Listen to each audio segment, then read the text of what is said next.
Hello दोस्तों, नमस्कार। आप सभी का स्वागत है आपके अपने यूट्यूब चैनल एग्ज़ाम स्कैनिया पर। आप सभी की आगामी टीजीटी, पीजीटी, एलटी ग्रेड और नेट जेआरएफ की तैयारी के लिए घटना चक्र की नागरिक शास्त्र विषय के प्रीवियस ईयर के महत्वपूर्ण प्रश्नों के अंतर्गत राजनीतिक सिद्धांत के तहत राज्य की उत्पत्ति के विभिन्न सिद्धांतों से संबंधित महत्वपूर्ण प्रश्नों का व्याख्यात्मक हल देखेंगे। साथियों, वीडियो में आगे बढ़ने से पहले छोटी सी रिक्वेस्ट है कि प्लीज़ वीडियो को लाइक व शेयर करें तथा चैनल सब्सक्राइब करें। आइए देखते हैं प्रश्न नंबर 1। निम्नलिखित में से कौन आत्मरक्षा के अधिकार को व्यक्ति का प्राकृतिक अधिकार मानता है? Option A Plato, option B Hobbes, option C Bentham, option D Burke. और इसका right answer option B.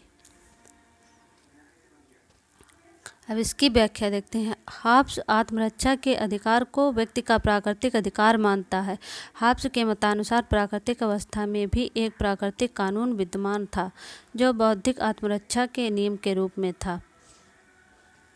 Question number 2। निम्नलिखित में से कौन सा मिलान गलत किया गया है? ऑप्शन ए राज्य की बहुलवादी धारणा, मैकाइवर और लास्की। ऑप्शन बी राज्य की शक्ति धारणा, मैकियावेली। ऑप्शन सी अराजकतावादी, मार्क्स और बेंथम। ऑप्शन डी सर्वसत्तावादी, हेगल, बेरी, हार्डी। और इसका right answer option number C. अब इसका सही मिलान देखते हैं। राज्य की बहुलवादी धारणा लास्की और मैकाइवर, और राज्य की शक्ति धारणा मैकियावेली, सर्वसत्तावादी हेगल, बेरी, हार्डी। मार्क्स वैज्ञानिक समाजवादी तथा बेंथम उपयोगितावादी हैं। अराजकतावादी प्रोंधा और गाडविन हैं। Question number 3। मनुष्य राज्य की आज्ञा का पालन इसलिए करता है क्योंकि वह जानता है कि अवज्ञा से होने वाले अहित की तुलना में आज्ञा पालन अधिक उपयोगी है। यह कथन किसका है? Option A Davidson, option B Bentham, option C Sabine, option D vapour. और इसका right answer option number B. अब इसकी व्याख्या देखते हैं। बेंथम उपयोगितावादी विचारक हैं और उपयोगिता के आधार पर ही राज्य की आवश्यकता का वर्णन करते हैं। व्यक्ति राज्य के आदेशों का पालन इसलिए करता है क्योंकि वह उसे उपयोगी और आवश्यक मानता है। Question number 4। निम्नलिखित कथनों में से कौन एक सही नहीं है? ऑप्शन ए राज्य अमूर्त तथा सरकार मूर्त है। ऑप्शन बी समाज राज्य से व्यापक है। ऑप्शन सी सरकार राज्य का अभिकर्ता है। ऑप्शन डी राज्य की सदस्यता ऐच्छिक है। और इसका right answer option number D है। अब इसकी व्याख्या देखते हैं। राज्य की सदस्यता ऐच्छिक नहीं है बल्कि अनिवार्य होती है। राज्य के अतिरिक्त अन्य समुदायों की सदस्यता ऐच्छिक होती है। नागरिकता की कल्पना राज्य से जुड़ी है जो कि वैश्विक स्तर पर किसी राज्य में रहने वालों की पहचान का आधार है। सरकार राज्य का अभिकर्ता है। राज्य अमूर्त तथा सरकार मूर्त है। समाज राज्य से व्यापक होता है। Question number 5। राज्य सरकार के संसाधनों से संगठित एक व्यक्ति है जो कानून का निर्माण एवं क्रियान्वयन करता है। किसके द्वारा कहा गया है? Option A Gettell, option B Rousseau, option C Dicey, option D Austin. और इसका आंसर है ऑप्शन नंबर सी। अब इसकी व्याख्या देखते हैं। डाइसी ने राज्य को संसाधनों से युक्त लोगों का ऐसा संगठन माना है जिसे कानून निर्माण एवं क्रियान्वयन का एकमात्र अधिकार है। Question number 6। राज्य सिर्फ समुदाय ही नहीं वरन यह सर्वोच्च समुदाय भी है। यह कथन किसका है? Option A Maxey, option B Foster, option C Dunning, option D अरस्तु। और इसका राइट आंसर है ऑप्शन नंबर डी। इसकी व्याख्या देखते हैं। अरस्तु राज्य को समुदायों का समुदाय ही नहीं अपितु सर्वोच्च समुदाय मानता है। राज्य सर्वोच्च समुदाय इसलिए है कि वह सबके ऊपर है और अन्य सब इसके अंग में लिपटे हुए हैं। विभिन्न प्रकार के समुदाय मनुष्य के अनेक आवश्यकताओं की पूर्ति करते हैं, लेकिन राज्य उन सबसे आगे है। यह मनुष्य के जीवन को सद्गुणी बनाता है और मानव के शुभ इच्छाओं की पूर्ति करता है। व्यक्ति के संपूर्ण इच्छाओं की पूर्ति राज्य के माध्यम से ही की जा सकती है। इन्हें तृप्त करने का अन्य समुदायों की अपेक्षा राज्य में अधिकतम क्षेत्र है, अतः निश्चय ही राज्य सर्वोच्च एवं सर्वोत्तम संस्था है। Question number 7। आधुनिक राज्य के विकास के लिए कौन सा तत्व उत्तरदायी है? ऑप्शन ए वैज्ञानिक प्रगति, ऑप्शन बी प्राचीन संस्कृति का पुनरुत्थान, ऑप्शन सी राष्ट्रीय चेतना का विकास, ऑप्शन डी धर्म का बढ़ता प्रभाव। और इसका आंसर है ऑप्शन नंबर सी। अब इसकी व्याख्या देखते हैं। राष्ट्रीय चेतना का स्वरूप समय और परिस्थितियों के अनुसार बदलता रहता है, परंतु हर रूप में राष्ट्र तत्व उसका प्रधान अंग रहा है। राष्ट्रीयता किसी भी राष्ट्र के व्यक्तियों के मध्य एकाकी भावना होती है। इसमें देश प्रेम, देशभक्ति व देश के प्रति समर्पण की भावना छिपी रहती है और राष्ट्रहित की भावना के आगे व्यक्तिगत व सामूहिक हितों के त्याग की प्रवृत्ति पाई जाती है। यही भावना राष्ट्रीयता कहलाती है। क्वेश्चन नंबर 8, निम्नलिखित में से किसने राज्य के जीवधारी सिद्धांत का प्रतिपादन किया? Option A Herbert Spencer, option B Milton Friedman, option C Marx, option D Bentham. और इसका right answer option number A. अब इस क्वेश्चन की व्याख्या देखते हैं। हर्बर्ट स्पेंसर की सावयवी अवधारणा उसकी पुस्तक सोशल स्टैटिक्स और उसके निबंध ऑर्गेनिज्म में प्रमुख रूप से पाए जाते हैं। प्लेटो, अरस्तु आदि विद्वानों की तरह वह राज्य की तुलना जीव से न करके राज्य को स्वयं एक जीव मानता है। उसके अनुसार जीवों की तरह समाज का भी जन्म होता है और उसका अंत भी होता है। जिस प्रकार शरीर में कोशिकाओं का निर्माण एवं क्षय होता है, ठीक वही स्थिति समाज की है। समाज की कोशिका यानी व्यक्ति की मृत्यु होती है तो साथ साथ नई कोशिकाओं यानी व्यक्तियों का जन्म भी होता रहता है। क्वेश्चन नंबर 9, यह किसने कहा है कि आधुनिक राज्य का मुख्य पक्ष उसकी भूमि, शारीरिक हिंसा के साधनों पर एकाधिकार तथा उसकी वैधानिकता है? Option A Hegel, option B Weber, option C Bluntschli, option D Herman Finer. और इसका राइट आंसर है ऑप्शन नंबर बी। अब इसकी व्याख्या देखते हैं। राज्य की परिभाषा शक्ति के रूप में सबसे पहले मैकियावेली ने दी। 20वीं शताब्दी के आरंभ में प्रसिद्ध जर्मन समाज वैज्ञानिक मैक्स वेबर 1864 से 1920 ने राज्य की समाज वैज्ञानिक परिभाषा की आवश्यकता पर बल देते हुए यह विचार व्यक्त किया। राज्य ऐसा मानव समुदाय है जो निर्दिष्ट भूभाग में भौतिक बल के विधि सम्मत प्रयोग के एकाधिकार का दावा करता है। क्वेश्चन नंबर 10, निम्न में से कौन सा कथन सही है? ऑप्शन ए राज्य एक कृत्रिम संस्था है, ऑप्शन बी राज्य एक स्वाभाविक एवं आवश्यक संस्था है, ऑप्शन सी राज्य एक अनावश्यक संस्था है, ऑप्शन डी राज्य एक व्यक्ति के प्रति कोई दायित्व नहीं है। और इसका right answer option number B. अब इसकी व्याख्या देखते हैं। अरस्तु, प्लेटो आदि विद्वान राज्य को एक प्राकृतिक संस्था मानते हैं। राज्य की उत्पत्ति के ऐतिहासिक सिद्धांत में राज्य को स्वाभाविक एवं विकास का परिणाम बताया गया है। परिवार एवं समाज की तरह राज्य भी एक प्राकृतिक संस्था है। क्वेश्चन नंबर 11, यह सत्य है कि जहाँ अभिभूत करने वाली शक्ति नहीं होती वहाँ राज्य नहीं होता, परंतु शक्ति के क्रियान्वयन से ही राज्य का निर्माण नहीं होता, अन्यथा दस्युपोत और विद्रोहकारी सेना भी राज्य बन जाएगी। यह किसका कथन है? Option A Frederick Engels, option B Robert MacIver, option C H.J. Laski, option D Max Weber. और इसका right answer option number B. अब इसकी व्याख्या देखते हैं। मैकाइवर राज्य की उत्पत्ति में शक्ति को एक तत्व अवश्य मानते हैं, परंतु उसकी भूमिका को गौण स्थान देते हैं। मैकाइवर का कथन है कि यह समझना बहुत बड़ी गलती है कि जिस किसी असभ्य जाति में हमें कोई सरदार दिखाई पड़े वहीं हम राज्य की स्थिति मान लें। हम यह नहीं बता सकते कि राज्य का कब और कहाँ प्रारंभ हुआ। नेतृत्व एवं अधीनता की विश्वव्यापी प्रवृत्ति में यह अंतर्निहित है, परंतु जब सत्ता शासन का रूप धारण कर लेती है और रीति रिवाज कानून की शक्ल ग्रहण कर लेते हैं तो राज्य उत्पन्न हो जाता है। मैकाइवर आगे कहते हैं, राज्य विकास शक्ति के कारण नहीं हुआ, यद्यपि विकास क्रम में शक्ति का महत्वपूर्ण स्थान है। क्वेश्चन नंबर 12, राज्य की उत्पत्ति का सबसे प्राचीन सिद्धांत कौन सा है? ऑप्शन ए दैवीय सिद्धांत, ऑप्शन बी शक्ति सिद्धांत, ऑप्शन सी ऐतिहासिक सिद्धांत, ऑप्शन डी मार्क्सवादी सिद्धांत। और इसका राइट आंसर है ऑप्शन नंबर ए।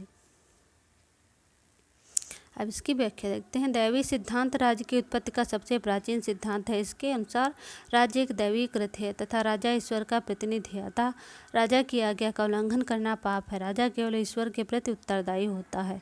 यूरोपीय तथा भारतीय दोनों परंपराओं में राज्य की दैवीय उत्पत्ति का सिद्धांत मिलता है। यूरोपीय परंपरा में यह सिद्धांत राजतंत्र के युग में विकसित हुआ, जबकि भारतीय परंपरा के अंतर्गत महाभारत के शांति पर्व में राज्य की उत्पत्ति का दैवीय सिद्धांत मिलता है। क्वेश्चन नंबर 13, निम्नलिखित राजनीतिक दार्शनिकों के सही ऐतिहासिक क्रम को पहचानिए। Option A Hobbes, Locke, Rousseau एवं Montesquieu, option B Hobbes, Rousseau, Montesquieu एवं Locke. Option C Locke, Hobbes, Montesquieu व एवं Rousseau. Option D Hobbes, Locke, Montesquieu एवं रूसो। और इसका right answer option number D. उपयुक्त प्रश्न में पूछे गए राजनीतिक दार्शनिकों का ऐतिहासिक क्रम निम्नलिखित है। Option A Hobbes 1588, Locke 1632, Montesquieu 1689, Rousseau 1712। Question number 14, किसने राजनीति शास्त्र के अध्ययन में ज्यामिति, भौतिकी व मनोविज्ञान की मदद ली? Option A Hobbes, option B Locke, option C Rousseau, option D J.S. Mill. और इसका आंसर है ऑप्शन नंबर ए। अब इसकी व्याख्या देखते हैं। थॉमस हॉब्स ने ज्यामिति, भौतिकी और मनोविज्ञान की सहायता से राजनीति शास्त्र का अध्ययन किया था। तत्कालीन समय में हॉब्स ने अपने विचारों को वैज्ञानिक आधार पर पुष्ट करते हुए पारलौकिकवाद से मुक्त किया था। प्राकृतिक अवस्था का वर्णन, राज्य का निर्माण तथा राज्य शक्ति के संदर्भ में हॉब्स ने उक्त सभी तत्वों के आधार पर व्याख्यायित किया। क्वेश्चन नंबर 15, राजनीति के बिना इतिहास निष्फल है, इतिहास के बिना राजनीति निर्मूल है, यह कथन निम्नलिखित में से किसका है? Option A Sabine, option B Seeley, option C Barker, option D vapour. और इसका आंसर है ऑप्शन नंबर बी। इसकी व्याख्या देखते हैं। इतिहास में व्यक्ति, समाज और राज्य के भूतकालीन जीवन का लेखा जोखा होता है। राजनीति विज्ञान में राज्य के भूत, वर्तमान तथा भविष्य का अध्ययन इन दोनों के बीच संबंधों को दर्शाते हुए सीले ने कहा है कि राजनीति के बिना इतिहास निष्फल है, इतिहास के बिना राजनीति निर्मूल है। सीले पुनः कहते हैं राजनीति उच्छृंखल हो जाती है यदि इतिहास द्वारा उसे उदार नहीं बनाया जाता तथा इतिहास कोरा साहित्य रह जाता है यदि राजनीति से उसका विच्छेद हो जाता है। क्वेश्चन नंबर 16, किसने कहा इतिहास का राजनीति विज्ञान के बिना फल नहीं तथा राजनीति विज्ञान का इतिहास के बिना जड़ नहीं? Option A Garner, option B Bluntschli, option C Seeley, option D Paul Janet. और इसका आंसर है option number C. Question number 17, इतिहास के बिना नागरिक शास्त्र जड़ विहीन है और नागरिक शास्त्र के बिना इतिहास फल विहीन है, किसका कथन है? Option A Puntam Becker, option B Seeley, option C Bryce, option D Abraham Lincoln. और इसका आंसर है ऑप्शन नंबर बी। अब इसकी व्याख्या देखते हैं। इतिहास में नागरिक शास्त्र राजनीति विज्ञान के पारस्परिक संबंधों की व्याख्या करते हुए सीले ने कहा है कि इतिहास के बिना नागरिक शास्त्र राजनीति विज्ञान जड़ विहीन है और नागरिक शास्त्र राजनीति विज्ञान के बिना इतिहास फल विहीन है। क्वेश्चन नंबर 18, राज्य की उत्पत्ति के संबंध में ऐतिहासिक सिद्धांत प्रतिपादित किया गया था। ऑप्शन ए हेनरी मेन द्वारा, ऑप्शन बी ड्राइड्स के द्वारा, ऑप्शन सी ओपेनहाइमर द्वारा, ऑप्शन डी दुर्कीम द्वारा। और इसका आंसर है ऑप्शन नंबर ए। अब इसकी व्याख्या देखते हैं। राज्य की उत्पत्ति के संबंध में ऐतिहासिक अथवा विकासवादी सिद्धांत का प्रतिपादन सर हेनरी मेन द्वारा किया गया। इन्होंने अपनी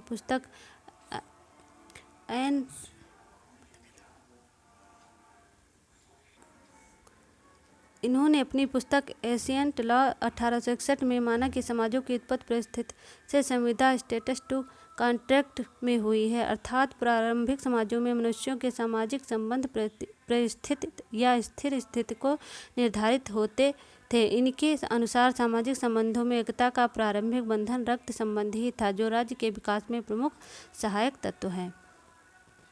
अन्य महत्वपूर्ण तथ्य, बेजहार्ट राज्य के विकास को डार्विन के उद विकास सिद्धांत से जोड़कर देखते हैं। वे विभिन्न समाजों के विकास में संघर्ष व नव प्रवर्तन को जरूरी मानता है। बेजहार्ट ने चर्चा की प्रवृत्ति को समाज की प्रगतिशीलता के लिए आवश्यक माना है। क्वेश्चन नंबर 19, किसने कहा कि राज्य केवल समुदायों का समुदाय नहीं है, यह एक सर्वोच्च समुदाय है? ऑप्शन ए प्लेटो ने, ऑप्शन बी अरस्तु ने, ऑप्शन सी मैकियावेली ने, ऑप्शन डी बोंदा ने। और इसका आंसर है ऑप्शन नंबर बी। अब इसकी व्याख्या देखते हैं। अरस्तु के अनुसार राज्य एक सर्वोच्च समुदाय है। उसने कहा है कि राज्य केवल समुदायों का ही समुदाय नहीं है, वरन यह एक सर्वोच्च समुदाय है। अरस्तु के अनुसार राज्य में अनेक प्रकार की सामाजिक, धार्मिक, आर्थिक संस्थाएं होती हैं जो राज्य के अधीन होती हैं। उनका अस्तित्व राज्य के कारण ही होता है। राज्य का इन पर पूर्ण नियंत्रण होता है, अतः राज्य सर्वोच्च समुदाय है।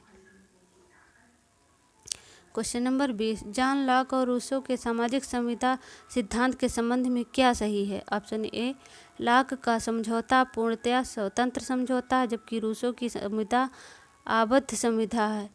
ऑप्शन बी, लॉक समुदाय को नगण्य शक्तियाँ प्रदान करता है, जबकि रूसो की संविदा में व्यक्ति समुदाय में पूर्ण समर्पण हो जाता है। ऑप्शन सी, लॉक की संविदा में व्यक्तियों के अधिकार सुरक्षित हो जाते हैं, जबकि रूसो की संविदा में व्यक्ति के अधिकार का अवसान हो जाता है।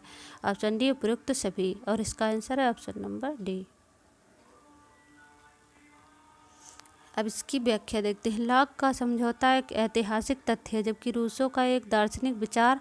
लॉक का मत है कि लोगों ने अपनी संपत्ति की रक्षा के लिए राज्य बनाने का समझौता किया था तथा इस प्रक्रिया में वे अपने किसी अधिकार का समर्पण नहीं करते। रूसो के अनुसार प्राकृतिक अवस्था में जब अशांति उत्पन्न हो जाती है तो लोग इससे छुटकारा पाने के लिए एक समझौते के द्वारा सामान्य इच्छा को अपनी सारी शक्ति सौंप देते हैं और उसी के माध्यम से फिर प्राकृतिक स्वतंत्रता को प्राप्त कर लेते हैं। लॉक के अनुसार सामाजिक समझौता समाज व राज्य के बीच होता है, जिसके अंतर्गत राज्य लोगों की संपत्ति की रक्षा का दायित्व अपने ऊपर लेता है। रूसो ने लोगों की वास्तविक इच्छा से बनी सामान्य इच्छा के आधार पर राज्य की रचना की बात की है, जो अपने स्वरूप में इतना उच्चतम है कि वह सर्वहित में कार्य करता है तथा जिसके विरुद्ध लोगों को उसके कानूनों की अवहेलना का अधिकार नहीं होता है। लॉक का संप्रभ मर्यादित, सीमित और संवैधानिक होता है, जबकि रूसो का असीमित, अविभाज्य एवं अमर्यादित। हॉब्स कानूनी, लॉक राजनीतिक एवं रूसो लौकिक संप्रभुता की चर्चा करते हैं। वस्तुतः रूसो अपने सामाजिक समझौते का सिद्धांत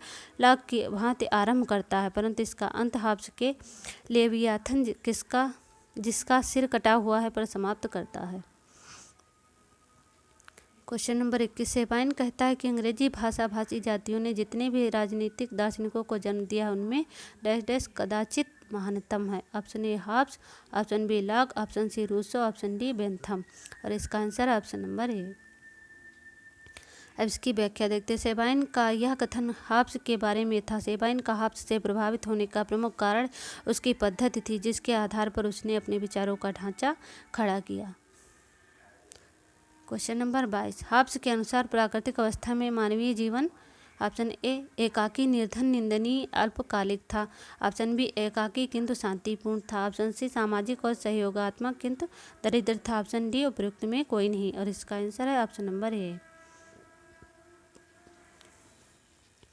अब इसकी व्याख्या देखते हैं। हॉब्स के अनुसार प्राकृतिक अवस्था में मनुष्य का जीवन एकाकी, दीन, अपवित्र, निंदनीय, पाशविक, निरंतर संघर्षशील तथा अल्पकालिक होता था। इस प्रकार राज्य की अनुपस्थिति में अराजकता की अवस्था थी। अन्य महत्वपूर्ण तथ्य, हॉब्स बुद्धिवादी है। इनका मानना है कि मृत्यु के भय एवं पाशविक प्रतियोगिता के कारण प्राकृतिक अवस्था के मनुष्यों ने आपस में समझौता किया और कहा, मैं इस व्यक्ति अथवा सभा को अपने अधिकार और शक्ति का समर्पण करता हूँ जिससे कि वह हम पर शासन करे, परंतु इसी शर्त पर कि आप भी अपने अधिकार और शक्ति का समर्पण इसी रूप में करें और इसकी आज्ञाओं को माने। परिणाम स्वरूप समुदाय आपस में संयुक्त होकर राज्य या लैटिन में सिविटास का रूप धारण कर लिया। इस प्रकार हॉब्स ने राज्य की उत्पत्ति का सामाजिक समझौता सिद्धांत प्रतिपादित किया है।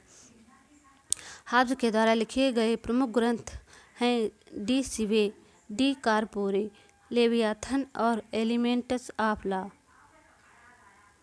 क्वेश्चन नंबर 23, हॉब्स के अनुसार प्रकृति का राज्य इसका युग था। ऑप्शन ए शांति और समृद्धि, ऑप्शन बी निरंतर संघर्ष, ऑप्शन सी शांति और अभाव, ऑप्शन डी धार्मिक शासन, और इसका आंसर है option number B. Question number 24, इनमें से किससे लॉक के विचारों को प्रेरणा प्राप्त हुई? ऑप्शन ए 1655 की हिंसक क्रांति, ऑप्शन बी 1642 का गृह युद्ध, ऑप्शन सी 1650 की स्वर्णिम क्रांति, ऑप्शन डी 1688 की स्वर्णिम क्रांति, और इसका आंसर है ऑप्शन नंबर डी। इसकी व्याख्या देखते हैं। 1688 की इंग्लैंड की स्वर्णिम क्रांति से लॉक के विचारों को प्रेरणा प्राप्त हुई। लॉक ने इसका समर्थन किया जिसके कारण इसे क्रांति का दार्शनिक कहा जाता है। अन्य महत्वपूर्ण तथ्य, लॉक का सबसे प्रमुख ग्रंथ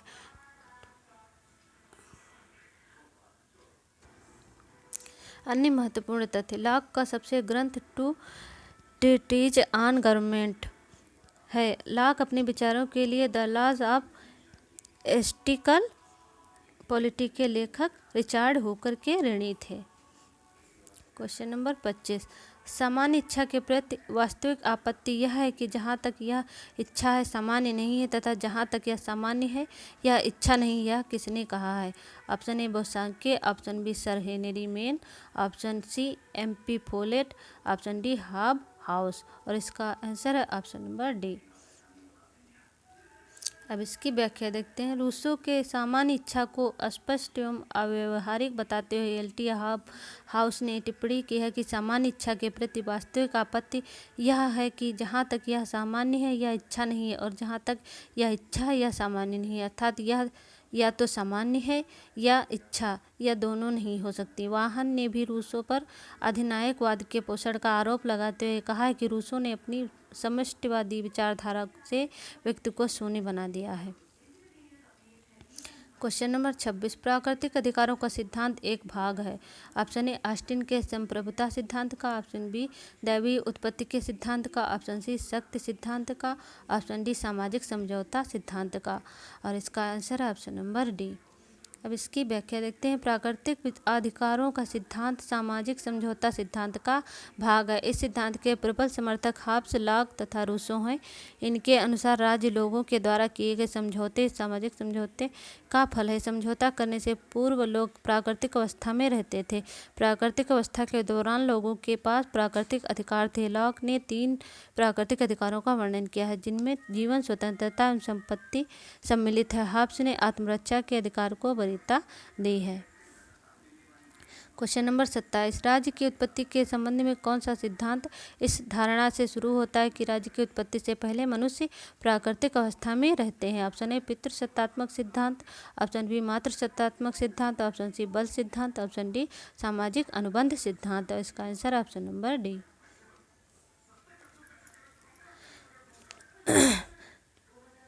ये था आज के वीडियो का अंतिम प्रश्न। वीडियो अच्छी लगी हो तो लाइक व शेयर करें तथा चैनल को सब्सक्राइब करें। धन्यवाद।